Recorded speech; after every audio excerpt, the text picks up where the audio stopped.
Coming up on this week's A Lively Experiment, it's the rush to adjournment for the Rhode Island General Assembly. We'll tell you what's been decided and what's still up in the air. A Lively Experiment is generously underwritten by... Hi, I'm John Hazen-White Jr. For over 30 years, A Lively Experiment has provided insight and analysis of the political issues that face Rhode Islanders. I'm a proud supporter of this great program and Rhode Island PBS. This week's panel has a full recap. They include former Rhode Island Attorney General Arlene Violet, political contributor and former Providence Mayor Joe Paolino, plus attorney and former Chief of Staff for Governor Lincoln Almond, Joe Larisa. Hello and welcome to Lively. I'm Jim Hummel and we appreciate you spending part of your weekend with us. It is a week where you need a scorecard to keep up with the action at the Rhode Island State House. Once the budget is passed, the rest of the General Assembly's business moves quickly, and it's likely we'll be spending the next several weeks, if not months, sifting through the decisions from this final week of the session. Arlene, let me begin with you. The budget is the big deal. We'll get to some of the other issues. What do you like? What do you not like? Well, first of all, I think House Minority Leader Chippendale is absolutely right that Rhode Island has to have a budget that is the right size for Rhode Island. This incremental spending, the last-minute things like a 63% conveyance tax coming in at the last minute, it's really embarrassing. And I just think Chippendale and his call to stop Rhode Island being one of the top 10 states for tax burdens on us taxpayers. We've got to stop this incredible growth in government without analysis of what really should be the size of our budget. It's disgraceful. Joe? Being a Monday morning quarterback is what we all are today. We can be critical of a lot what goes on. I don't like the Taylor Swift tax that they put on in people's second homes. And there's ways that can even be abused. Why the state of Rhode Island now is going to get involved in collecting property taxes when it's a local community's responsibility to do that. So I'm not happy with a lot of what I've seen over there, but you know, they had a lot of money from the federal government on COVID, and quite frankly, they blew it. And now they're in the position that they're in now. They could have watched that money, invested it properly. Instead, they spent the money instead of investing money, and that's why we're in the position we're in tonight. And a lot of that went to affordable housing, but we haven't seen the results. We haven't seen the results yet. Joe? Jim, Rhode Island is not an island, meaning people can move, they can leave. We're a small state. They can go to a lower tax state. The Taylor Swift tax, is it good? No, but the worst thing about it, it makes us look bad. Makes us look like we're adding a new tax, and Arlene says high tax state, and we want people to stay here. We want people to move here. And being a high tax state, we've really got to look at neighboring states and get our budget house in order. There's an old saying, don't tax me, don't tax the man behind the tree. And that's what seems that takes place all the time when the state is looking to try to get more revenues. But the so-called 1% pays 35% of the tax burden.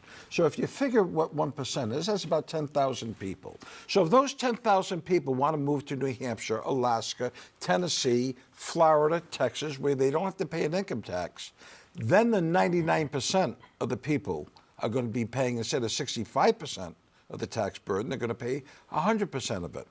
We cannot be a state of just wealthy people. We can't be a state of just poor people. We need the diversification, and we have to encourage, we want wealth to be here, because if wealth comes here, that wealth also gives into philanthropy and helps the charities that are in our state. He's absolutely right.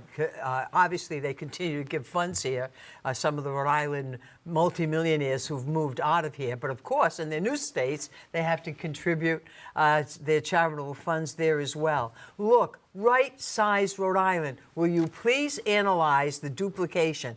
I don't like what Musk did, but in a way, we need a non-chaotic Musk-type person to go in and study the entire structure and say, this is duplication, duplication, duplication, duplication. That thing shouldn't exist anymore as an agency, et cetera. Not politically, but just in terms of function. We need to right-size Rhode Island's budget. You know, the House Speaker, Joe Paolino, said, oh, this is a good budget and we're taking care of the people. The hard work is cutting. and saying, look, we really need to go in. So you alienate some people. You may drop some people off who you've always taken care of. I think we're at the point now, Joe, Larisa, that we just can't, it's unsustainable. The budget goes up about $1 billion every 4 years, not necessarily concurrent with a governor's term, but where are we going to be in 10 years from now? And Jim, it's even worse. I mean, I'm here with a sensible panel, and I've got a smile on my face. But we've had other panel members in the progressive left that say Joe Paolino is completely wrong. We've got to tax the 1% a heck of a lot more to pay for everybody else. But when you do that, the 1% ain't going to be here anymore. They're already leaving, more will leave, and then the tax burden, as Joe says, will be on everyone else. We need more wealthy people here because they pay the majority of the taxes. But Rhode Island is moving in the other direction. And in 10 years, if the progressive left gets their way, there's not going to be any more wealth in Rhode Island, and the tax burden is going to be higher on all of us. Joe, you would have thought this would have been the year. It's a non-election year. You don't want to make difficult decisions of any type when you're up for re-election. But this would have been the year to go in with the scalpel or the hatchet and cut a little bit. Well, I think they think they made some tough decisions. They probably think that. But I'm very concerned about what I heard the other day. And that is the federal deficit, which is $37 trillion. In another 10 years, it could be $57 trillion. And we're going to have bigger problems. Right now, the burden that every American has is costing about $230,000 per individual in America of where our deficit is. And we have a serious problem. I can't see why they just can't go back to the playbook, back into 1990s when Gingrich and Clinton had a balanced budget and they did it together. Yeah, you're going to have to raise taxes? Yeah, probably. I wish they wouldn't, but they're going to. But you've got to bring the interest rates down because that has an effect on the deficit. And they're going to have to do maybe some Musk stuff that you talked about. We don't like him, but that concept is not wrong if they do it properly. Joe is saying, speak for yourself. Elon Musk. Let's go to a couple of the issues that are still outstanding. Now, we are taping on a Friday morning. By the time you watch this, it's chance the session's going to be over. The assault weapons ban got watered down pretty heavily. First, it was you're going to have to either have a registration or you can't have it at all. Now it's you can possess, but you can't buy. What did you make of that? Well, usually any incremental improvement, you just sort of welcome. But, this business where you just can't manufacture it, but you can use them and have them, it really is a phony. It's a phony application, and it was a big loss, I think, for people on the assault weapon. There's absolutely no doubt in my mind they ought to ban military-type weapons. They didn't do it. They're still the slaves of the NRA. 160,000 Rhode Islanders have the guns listed in the bill. It's a radical step to try to take away possession on those. But here's the bottom line, Jim. This is all fun for the next year or two. Justice Kavanaugh said it right. They probably got 5 votes. They're waiting for the 6th vote. All of these gun regulations are anti-historical, and they're going to go down at the Supreme Court. But they want 6 votes to do it. So it's like probably a year to 18 months where it's up there and they reverse all this. They paused on the magazine capacity. There was no decision. What you're saying is maybe the decision is going to come down the line? On all of these issues, yes. I believe that's what's going to happen. Well, how will that, Joe? I don't understand that. What are they looking for the 6th vote to do what? It is kind of inside baseball.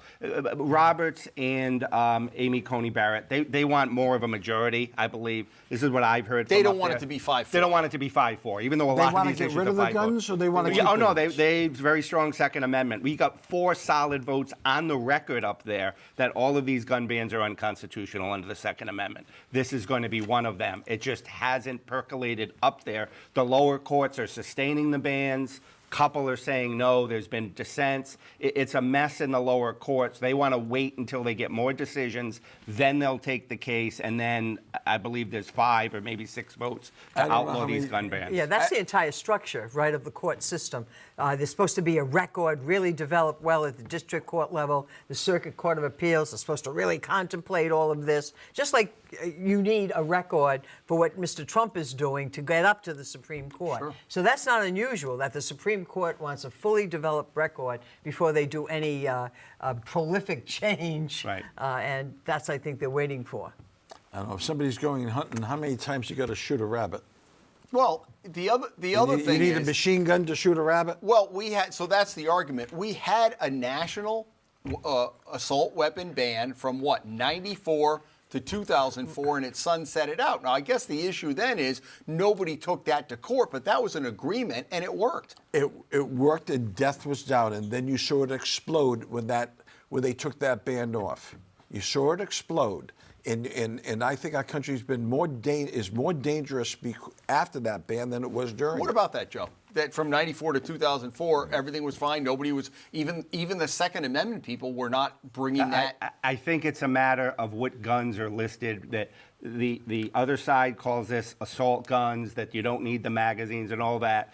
But the other side, the majority of all guns in the United States are under what they're calling assault weapons. A majority, over 60%. Again, the numbers I saw yesterday, 160,000 in Rhode Island. I don't see deaths skyrocketing because everybody has those guns, and the numbers are the same throughout the United States. And we have a history of gun ownership, and the gun people don't want their guns taken away. There can be a weapons ban that's constitutional. The problem is it has become totally politicized, overdone, when 160,000 weapons all of a sudden would become, because I don't think my neighbors have machine guns or these mass capacities, et cetera. We've got to go back to using our brains and getting back to the Constitution. Keep politics and your own personal preference out of it. Look at the issue and decide it. The city of Providence has been having its own financial challenges after losing a court case last year where the courts ruled that they need to cough up more basically for the school system, which is being run by the state. Joe, you're former mayor, real estate owner, you're as much Providence as anybody here. This has gone through the legislature. It looks like it's going to pass to go from the 4% cap to a 7.5. Now, they say it's a one-time thing, but they got to keep paying that bill. What do you think about where this legislation needed? I think it is needed. I don't want to pay it. I don't like paying it, but I think it's needed. You have Smiley's trying to right a lot of problems that he's inherited from his predecessor, who used revaluation to raise taxes, but he said he didn't raise taxes, and used one-time money and, quite frankly, tried to balance the budget on one-time money. So it's probably needed, but here's the problem that Providence is going to have and other major cities going to have. The pandemic put a curse on all of major commercial office buildings in the major cities. And in Providence, you're going to see buildings going up for auction, going back to the banks. You're going to see assessments of a major office building that was once assessed at $50 million is going to be assessed at $30 million. Tenants are leaving. Tenants that had 70,000 feet before, and I can say this because it's happening to me, only want 20,000 feet now.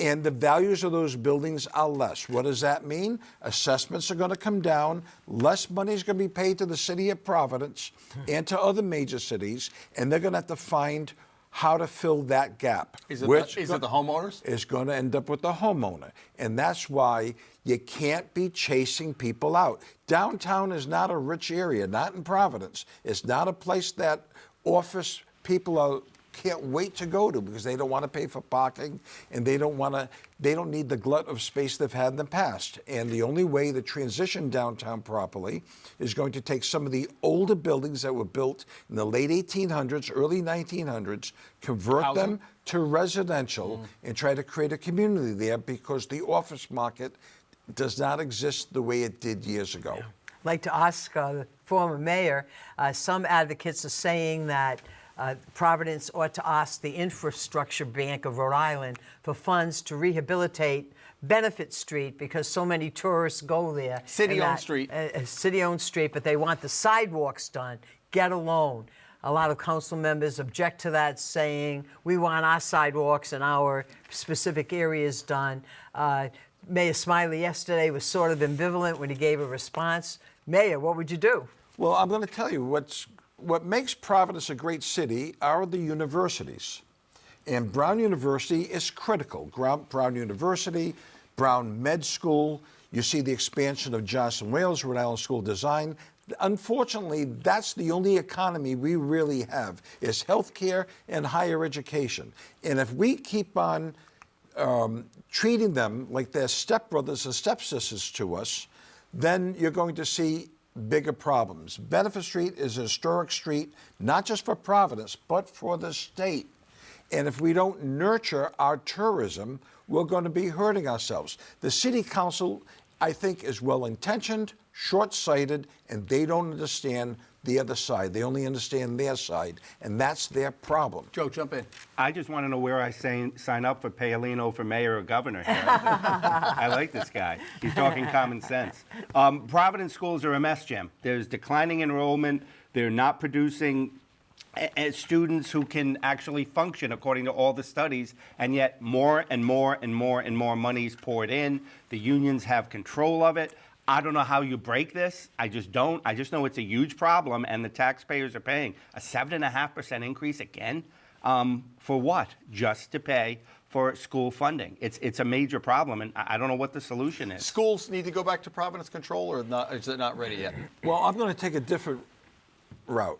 How do you have one teacher teach 30 kids from 30 different nations, 30 different cultures? You have one teacher there, and they're trying to teach these kids. I'm going to tell you, if you want to fix the school problem, education in the urban centers, you got to cut the class size down in half. You need 15 kids in the classroom. It's a budget buster. Nobody wants to talk about it, but that's the only, you got to do more than what they do in the private schools, because you have the diversity of income, ethnicity, of culture from these kids in Providence. And you've got to give them special attention that they normally wouldn't get. And with 30 kids in a class, you're not going to get it. Any thoughts on that? Amen. Yeah. Two other things before we move on. I do want to talk about some national. The payday lending bill looks like Billy Murphy, the House Speaker, could only hold it off so long. And casino smoking. I think both. And it's interesting. It was maybe because the Senate President, Dominic Ruggiero, unfortunately passed away earlier in the session. It looks like both of those bills are going to go through. Payday lending, I said a year ago on this show that the Democrats, it's a disgrace for them. They always say they're for the poorer people, but to allow that to go on as it has been ridiculous. Thank God that's gone. Casino smoking, absolutely cut it. I guess they're going to have a bar or two where you can go and smoke. But for Bally's to ask for more money of the takers, we're going to lose business. And to actually consider that is also ridiculous. I'm sorry, you've got to run a job, whether it's at Bally's or in a manufacturing plant, that don't endanger your workers. But no smoking, amen. How dare you expose the workers there to carcinogens like smoking? Forget about it. Don't ask for more money about it. But they wiped it out, but not until 2027. Just do it, yeah. right? Yeah, die until then. Cut it cold, cut it cold turkey, right, Joe? Unbelievable. We used to call that time capsule legislation. You can put it away out. Is that what it is? Yeah, that's what they call it, yeah. Keep on kicking the can. Yeah, down the road, just like the budget. All right, let's move to national. A lot going on. President Trump, we don't know what's going to happen by the time you watch this. There's the decision to go into Iran. He's kind of pushed it off another 2 weeks. Iran, Israel, some of the Trump decisions with the federal cuts. Let's talk with our guy. We've talked a lot about Trump's first 100 days with you. We're well beyond that now. What do you think We about call it Trump time, the pace that everything moves. It's 10 times what has happened previously. This is vintage Trump at his best. He knows exactly what he's doing. Tell the Ayatollah, we know where you are, but we're not going to kill you now. Oh, we might drop the bomb. We might not. He doesn't want to drop it. He doesn't want to blow up the Fordo plan. He doesn't want to get involved. But this is the Trump way to not get involved. This is Iran's best chance to strike a deal. He wants a deal. But he's letting you know, you don't strike a deal, we could bomb the heck out of you. We could kill the Ayatollah. Everybody leave Tehran. This is how Trump does it. And if we're going to get a deal, and I hope to goodness we do, it's Trump doing the thing in order for us to get a deal. Doesn't want to, but he will if he needs to. Mr. Ambassador, what do you think about that? You know, I'm not a supporter of President Trump, but he's not stupid. And a lot of people underestimate him. And what Joe is saying, I don't know if he knows what he's doing or not. Right. But quite frankly, no, neither does anybody else. And that could be the genius that isn't intended.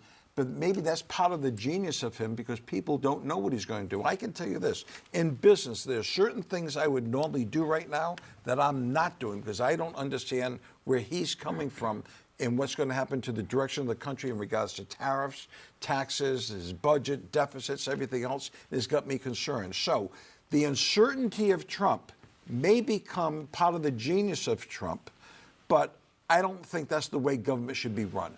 And part of it leads to chaos. I mean, I mentioned Musk earlier. I mean, cutting people and then bringing them back. I mean, that was just terrible, that approach. Realizing they went too far. We need these people in government. Right, it's ruling by chaos. And the problem I have is hundreds of lies he's told.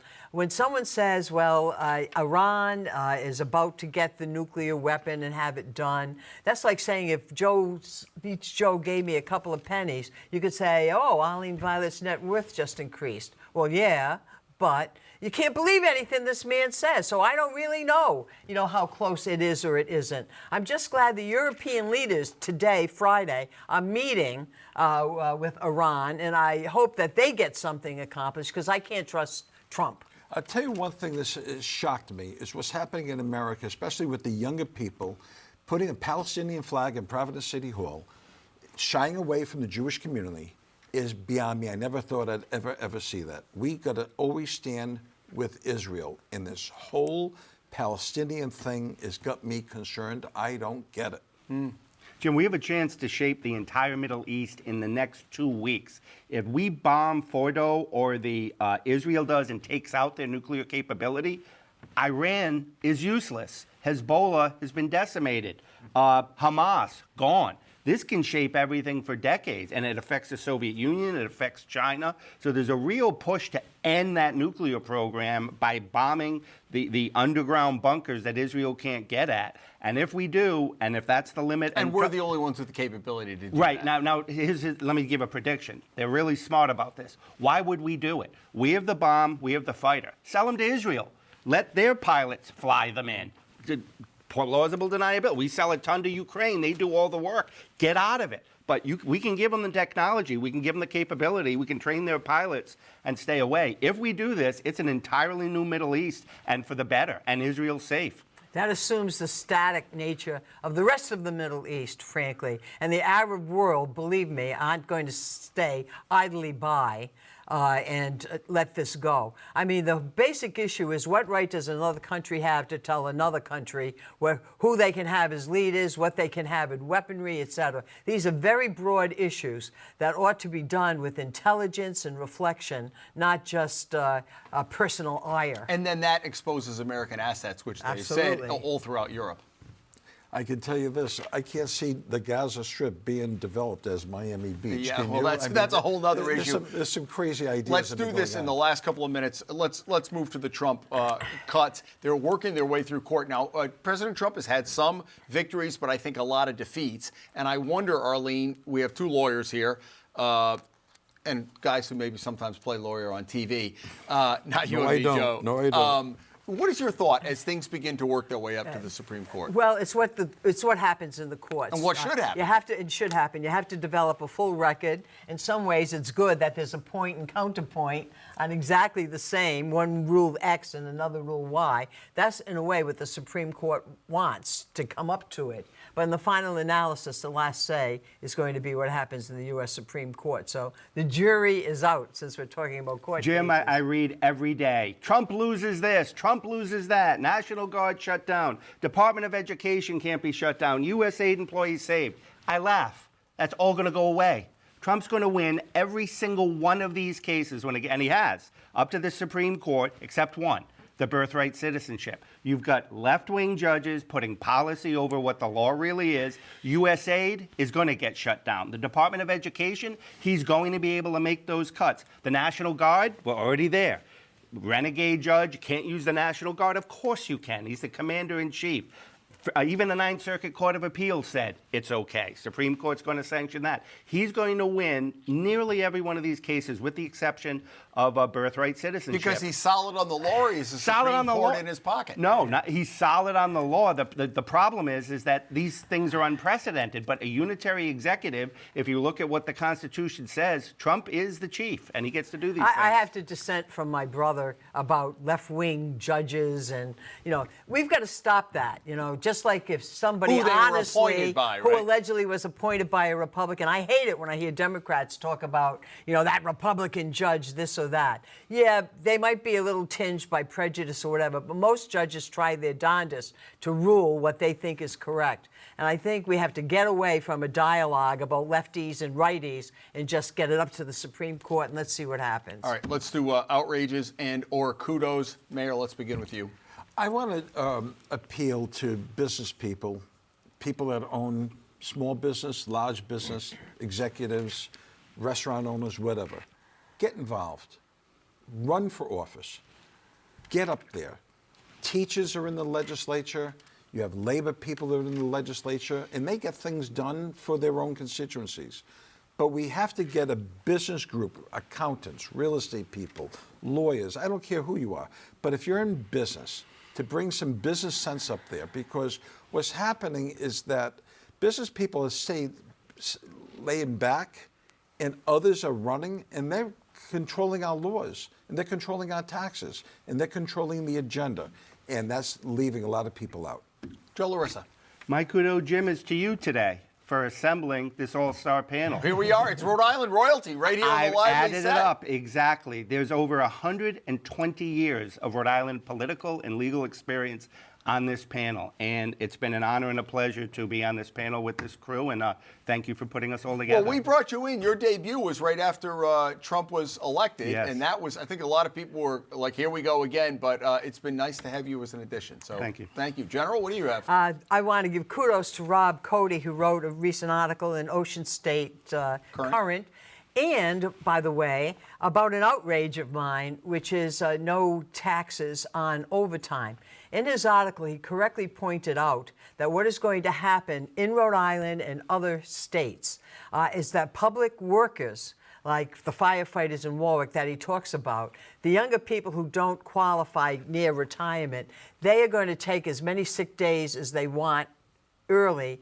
The older people will then get, it will take those as overtime, get time and a half and 2.5 times, get no taxes on that, and then it goes into burgeoning their budget. Already it was like from 1.5 to 3.5 million in Warwick under the old regime. But what Trump has done, because he doesn't think, is set a tiger loose that's going to burst municipality And budgets also, with that's that going to game. affect Social Security earnings. Absolutely. And Social Security, they've already announced that it's, 8 years from bankruptcy. Right. So, all right, that is all the time, folks. Thank you for joining us, Joe and Arlene and Joe, as I like to say, the violet between two thorns this week. So, folks, if you don't catch us Friday at 7 or Sunday at noon, we're all over social media. We also archive our shows at ripbs.org/lively, or check out the Rhode Island PBS YouTube channel. We're on Facebook, we're on X, and wherever you get your favorite podcast. We'll be back here next week with an all-star panel of reporters who were neck-deep covering the General Assembly session. We'll have their take on what's going on and what we can look forward to this summer. We hope you have a great weekend and join us back here next week as the Lively Experiment continues.